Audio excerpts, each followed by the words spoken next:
नमस्कार दोस्तों, आप सबका एक बार फिर स्वागत करते हैं। दोस्तों, एक बड़ी बम्पर भर्ती राजस्थान के अंदर शिक्षा विभाग में आने वाली है, जो कि कंप्यूटर अनुदेशक की हम बात कर रहे हैं। दोस्तों, हाल ही में कंप्यूटर अनुदेशक के पदों के ऊपर ये भर्ती राजस्थान सरकार के द्वारा करवाई जानी है, जो कि राजस्थान के शिक्षा विभाग में उनको यहाँ पे पदोन्नति दी जाएगी। तो आप देख सकते हैं, इसमें सबसे पहला जो कन्फ्यूजन यहाँ पे अभ्यर्थियों का था, वो बेसिक क्वालिफिकेशन को लेके था। कौन कौन से एजुकेशन क्वालिफिकेशन योग्यताधारी अभ्यर्थी इस एप्लीकेशन फॉर्म्स को भर सकते हैं, साथ ही क्या पीजीडीसीए इसमें एलिजिबल होगी, या फिर बीटेक के अंदर कौन कौन सी ब्रांच इसमें एलिजिबल होगी, एमटेक में कौन कौन सी ब्रांच एलिजिबल होगी।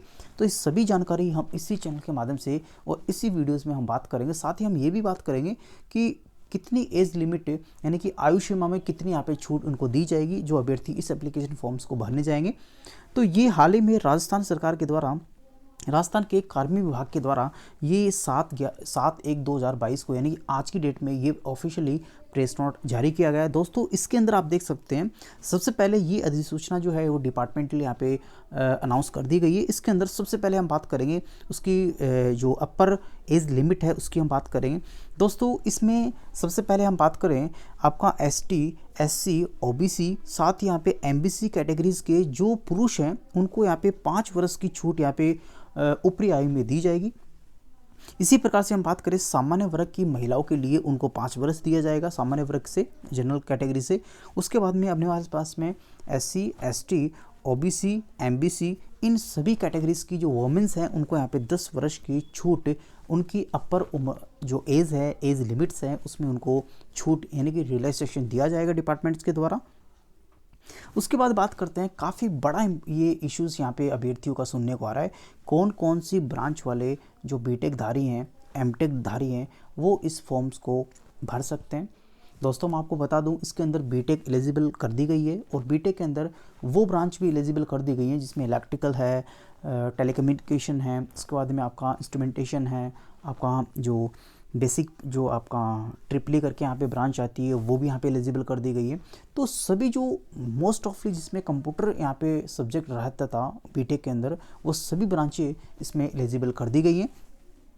इसमें आप देख सकते हैं, आपकी सबसे पहले हम बात करेंगे वरिष्ठ कंप्यूटर अनुदेशक के पदों के ऊपर। इसमें 50% यहाँ पे पदों के ऊपर रखा गया है। तो इसके अंदर आपके पास में एमटेक जो है, एमटेक यानी मास्टर डिग्री ऑफ टेक्नोलॉजी जो है आपके पास में, वो आपके पास में सबसे पहले तो आपके पास में सीएस के अंदर होना चाहिए, आईटी ब्रांच में होना चाहिए। उसके बाद में ईसीई यानी इलेक्ट्रॉनिक्स कम्युनिकेशन ब्रांच में होना चाहिए। नेक्स्ट आपके पास में डबल ई यानी कि इलेक्ट्रिकल इंजीनियरिंग होना चाहिए। उसके बाद में एमटेक आपके पास में आपका ट्रिपली हो गया, वो भी आपके पास में होना चाहिए, वो भी एलिजिबल है इसमें। देख रहे ये आप देख लीजिएगा कि ये कंप्लीटली मैं आपको ऑफिशियली प्रेस नोट्स के माध्यम से डिस्कस कर रहा हूँ। दोस्तों, काफ़ी किसी प्रकार का फैक ये न्यूज़ आपका नहीं है। ओरिजिनल जो ऑफिशियली आदेश जो जारी किया गया, अधिसूचना जारी की गई, उसके आधार पे ही मैं डिस्कस यहाँ पे इस वीडियोज़ में कर रहा हूँ।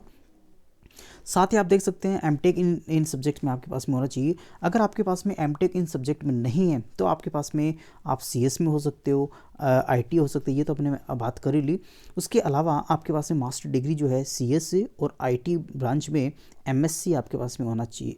ठीक है, एमएससी आपके पास में होना है, तो भी आप इस फॉर्म्स को एलिजिबल हैं, आप भर सकते हैं।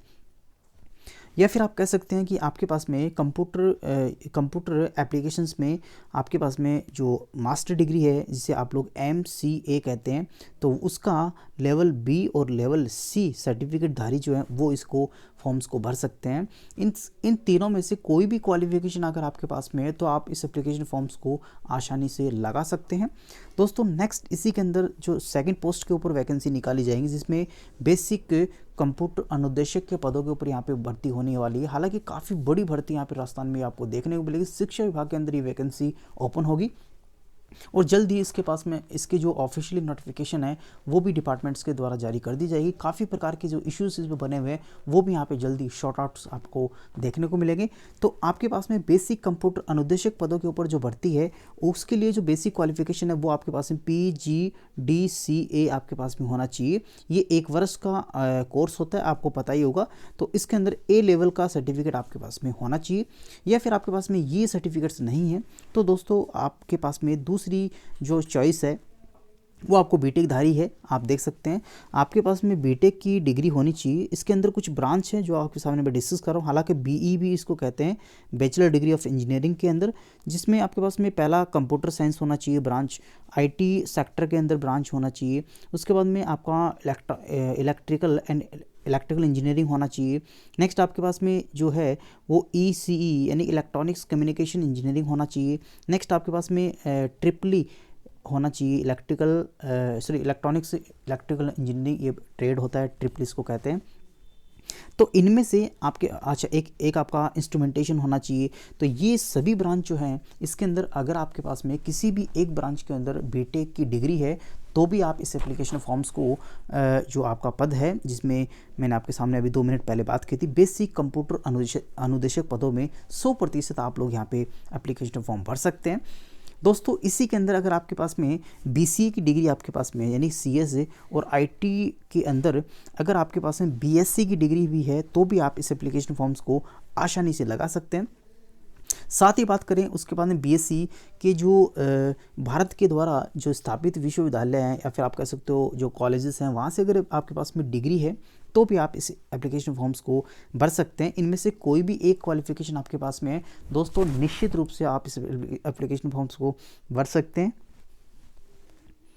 नेक्स्ट हम बात करते हैं अनुसूची 3 में। इसमें भी कुछ संशोधन आपको देखने को मिलेंगे, जिसमें 10 और 11 प्रविष्टि नई जोड़ी गई है। हालांकि पहले से 9 प्रविष्टि तक यहाँ पे संलग्न थी, तो उसको भी हम बात कर लेते हैं। देखिए 10 से जो सूची इसमें जोड़ी गई है, यानी कि 10वां पॉइंट इस विज्ञप्ति में जो जोड़ा गया है उसमें ये जोड़ा गया है कि जो वरिष्ठ कंप्यूटर अनुदेशक के पदों की जो प्रतियोगी परीक्षा की जो स्कीम है, उसके जो पाठ्यक्रम है, उसकी जो सिलेबस है वो यहाँ पे जोड़ा गया है। इसमें टोटल 200 अंकों का ये प्रश्न पत्र यहाँ पे होगा। हालांकि इसमें 2 प्रश्न पत्र करवाए जाएंगे, प्रत्येक प्रश्न पत्र आपका 100 नंबर का होगा। हालांकि आपको ये पहले भी आप किसी भी ऑफिशियली किसी चैनल से आपने देखा होगा कि इसमें 200 मार्क्स का होगा, ये आपका नया अभी जोड़ा है, हालांकि पहले कुछ और था। चलिए हम बात करते हैं इसी के प्रश्न पत्र फर्स्ट की। हम बात जो कर रहे हैं दोस्तों वो हम बात कर रहे हैं वरिष्ठ कंप्यूटर अनुदेशक भर्ती की, जिसके अंदर जो सिलेबस है उसकी हम बात करते हैं। पहले प्रश्न पत्र की हम बात करें, इसके अंदर आपका 100 नंबर का ये प्रश्न पत्र करवाया जाएगा। इससे पहले की हम बात कर रहे हैं दोस्तों, इसके लिए आपको 2 घंटे का समय यहाँ पे दिया जाएगा। 100 क्वेश्चन आपसे पूछे जाएंगे और उसके बाद में सभी प्रश्न पत्र वस्तु ऑब्जेक्टिव टाइप के होंगे। इसमें किसी प्रकार का डिस्क्रिप्टिव आपको देखने को नहीं मिलेगा। इसके अंदर कुछ टॉपिक्स यहाँ पे राजस्थान के जो लिए गए हैं वो आप स्क्रीन पे देख ही पा रहे हैं। इसमें पहला टॉपिक जो पढ़ेंगे वो कला एंड संस्कृति का होगा, उसके बाद राजस्थान का ज्योग्राफी होगा, उसकी हिस्ट्री होगी, कल्चर हो गया, उसके बाद में वहाँ का जो करंट जीके है, स्टैटिक जीके है, या फिर आप कह सकते हो हिस्ट्री है, राजस्थान से जुड़े हुए जो करंट अपडेट्स हैं वो यहाँ पे पूछे जाएंगे। इसी के अंदर सेकंड पार्ट्स की हम बात करें, जिसके अंदर आप जानते हैं कि लॉजिकल जो रीजनिंग होती है वो आपसे होगी, एनालिटिकल एबिलिटी की जो रीजनिंग के क्वेश्चंस है वो पूछे जाएंगे, डिसीजन मेकिंग है, प्रॉब्लम सॉल्विंग है, वो सभी क्वेश्चन इसमें होंगे। सामान्य बौद्धिक योग्यता भी चेक यहाँ पे आपकी की जाएगी दोस्तों। बेसिक न्यूमेरेसी के क्वेश्चंस में यहाँ पे आपको देखने को मिलेंगे, हालांकि कक्षा 10वीं के स्तर के होंगे। नेक्स्ट हम बात करते हैं डेटा इंटरप्रिटेशन चार्ट्स की हम बात करते हैं। इसमें आपके पास में ग्राफ्स होंगे, टेबल्स होंगी, डेटा सफिशिएंसी होगी आदि आपके क्लास 10th लेवल की ये सिलेबस में रहेगा। 5वें पॉइंट्स की हम बात करें, उत्तर के मूल्यांकन के नकारात्मक यहाँ पे अंकन लागू होगा। सबसे बड़ा मुद्दा यहाँ पे अभ्यर्थियों को बना हुआ है कि इसमें क्या नेगेटिव मार्किंग होगी। बिल्कुल होगी, 1/3 पेपर फर्स्ट में नेगेटिव मार्किंग से आपको जो भी गलत क्वेश्चंस होंगे वो आपको भुगतने होंगे। चलिए हम बात करते हैं यहाँ पे नेक्स्ट हम बात करते हैं प्रश्न पत्रों का जो पाठ्यक्रम है विस्तार से आप यहाँ पे देख ही पा रहे हैं। बोर्ड की साइट्स पे ये पहले भी अपलोड कर दिया गया था। इसका प्रश्न पत्र सेकंड हम बात करते हैं, ये भी आपका 100 नंबर का होगा दोस्तों। 2 घंटे आपको दिए जाएंगे। 100 प्रश्न पत्र यहाँ पे इस प्रश्न पत्र में MCQ बेस्ड क्वेश्चंस होंगे, 100 टोटल होंगे दोस्तों। नेगेटिव मार्किंग भी इसमें लागू होगी, कृपया करके आप ध्यान दें। 1/3 आपको नेगेटिव मार्किंग से आपको गुजरना होगा। साथ ही प्रश्न पत्र की बात करें, इसमें कुछ विषय कंटेंट्स हैं। पहला इसके अंदर जो टॉपिक्स रखा गया है वो पैडागोजी है, नेक्स्ट बौद्धिक योग्यता है, उसके बाद में फंडामेंटल ऑफ कंप्यूटर्स हो गया, प्रोग्रामिंग फंडामेंटल्स हो गया दोस्तों। सभी कंप्यूटर्स के यहाँ पे कंटेंट आपको पेपर सेकंड में देखने को मिलेगा। हालांकि आपने अपने ग्रेजुएशन में आपकी जब आपने ग्रेजुएशन की होगी, टेक्निकल हो या फिर नॉन टेक्निकल हो, वहाँ से इस प्रकार के कंटेंट आपने पढ़े होंगे, वहाँ से आप पढ़ सकते हैं। रेफरेंस बुक आपके लिए काफ़ी बेहतरीन यहाँ पे इसके लिए साबित होंगी। आप देख सकते हैं नेक्स्ट पॉइंट चौथा जो आपका डेटा स्ट्रक्चर, उसका एल्गोरिथम का क्वेश्चंस से पूछे जाएंगे। एल्गोरिथम्स की यहाँ पे बात की गई है। उसके बाद डिजिटल लॉजिक सिस्टम हो गया, उसके बाद कंप्यूटर ऑर्गेनाइजेशन एंड आर्किटेक्चर हो गया। नेक्स्ट आपके पास ऑपरेटिंग सिस्टम हो गया। उसके बाद में आपके डेटाबेस मैनेजमेंट सिस्टम हो गया, सॉफ्टवेयर इंजीनियरिंग हो गया, डेटा एंड कंप्यूटर नेटवर्क्स हो गया। तो ये टोटल आप देख पा रहे हैं दोस्तों, आपके 13 कंटेंट्स इस सिलेबस में डाले गए हैं। तो 13 कंटेंट्स के आगे भी हम बात करेंगे, जो कि आपका 14वां कंटेंट है जिसमें नेटवर्क सिक्योरिटी है। उसके बाद में आपका 15वां जो है वो बेसिक्स ऑफ कम्युनिकेशंस है। काफ़ी बड़ा यहाँ पे सिलेबस आपको देखने को मिल रहा है। 16 पॉइंट आपका वेब डेवलपमेंट्स है। तो आप देख सकते हैं इसमें ऐसा कुछ छोड़ा नहीं आपके लिए कि आपको इसमें एक्स्ट्रा कुछ होगा। मोस्ट ऑफली सभी कुछ इसने डाल दिया। मेरा कहने का मतलब ये सब कुछ आपको पढ़ना पड़ेगा इस भर्ती के लिए। दोस्तों नेक्स्ट पोस्ट की हम बात करते हैं बेसिक कंप्यूटर अनुदेशक पदों के लिए।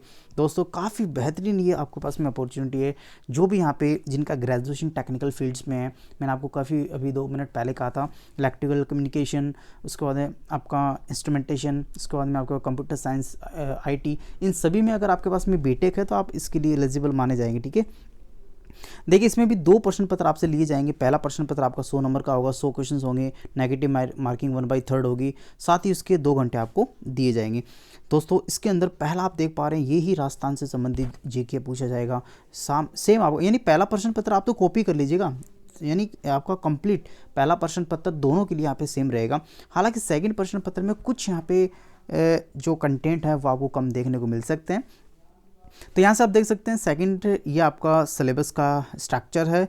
इसके अंदर भी टोटल काफ़ी अच्छे खासे यहाँ पे आपके सब्जेक्ट जोड़े गए हैं। टोटल इसमें आप देख पा रहे हैं जो कंटेंट्स हैं वो 12 कंटेंट्स हैं, और बाकी जो इसमें और इन्फॉर्मेशन जो होगी इससे जुड़ी हुई भर्ती इसकी, तो वो आपको कंटेंट्स आपको आयोग की मेन ऑफिशियल वेबसाइट से टाइम टू टाइम मिलता रहेगा। दोस्तों इसी चैनल के माध्यम से भी हम आपको अवगत करवाते रहेंगे। आशा करता हूँ आपको वीडियो अच्छे से समझ में आ गया। किसी प्रकार का कन्फ्यूजन कैरीज आपके माइंड्स में, दिए गए कमेंट बॉक्स में आप लोग कमेंट कर सकते हैं। इसकी PDF आप लोग डिस्क्रिप्शन बॉक्स में अवेलेबल हो जाएगी, वहाँ से आप लोग यहाँ पे डाउनलोड कर सकते हैं।